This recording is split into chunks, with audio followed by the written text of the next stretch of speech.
সাউথের একটা মুভি দেখছিলাম, দেখতে দেখতে আয়নায় নিজের থোপড়াটাকে দেখলাম। তারপরে ঘরের ভিতরের দিকে হট করে চোখ গেল। কি হলো? নো গোছালো গোছালো লাগছে।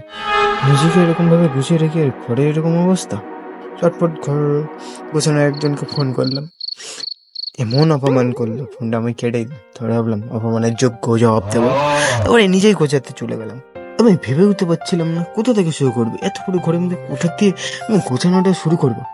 তারপর ভাগ ভাগ করে নিলাম। প্রথমে ভাবলাম শোকেসের এই দিকটা প্রথমে গোছাই, শোকেসের এই দিক আছে, টেবিলের এই দিক আছে, কম্পিউটারের এই দিক। প্রথমে শোকেসের এই দিকটাই ভাবলাম গুছিয়ে নিই, ঠিক আছে।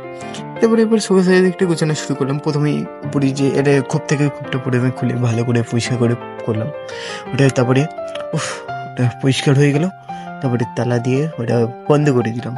কাচের যে জায়গাটা, হিটের জিনিসগুলো আর কাচের জিনিসগুলো এত চকচক করছিলাম কি বলবো, আর এত দামি আমার পরিষ্কার করতে খুব ভয় লাগছিল। তারপর যাই হোক আস্তে আস্তে করে পিল করে সব পরিষ্কার করে নিলাম। তারপরে সব পরিষ্কার করে রাখার পরে এই দেখো আগে যেমন লাগছিল আর এখন কেমন লাগছে। ও হ্যাঁ, আর তো বলা শোকেস গুছে থেকে আমি একটা টাইমার পেয়েছি। টাইমার মানে এই ঘড়ি পেয়েছি, মানে এতগুলো ঘড়ি যে আমার আমি ভাবতে পারছিলাম। তারপরে কি করবো, ঘড়িগুলো পরিষ্কার করে আবার রেখে দিলাম জায়গা মতন। ওর মধ্যে চলে সবগুলো ব্যাটারি সব গোছানো শোকেস গুছিয়ে একদম ক্লান্ত লাগছিল, এত খিদেও পাচ্ছিল।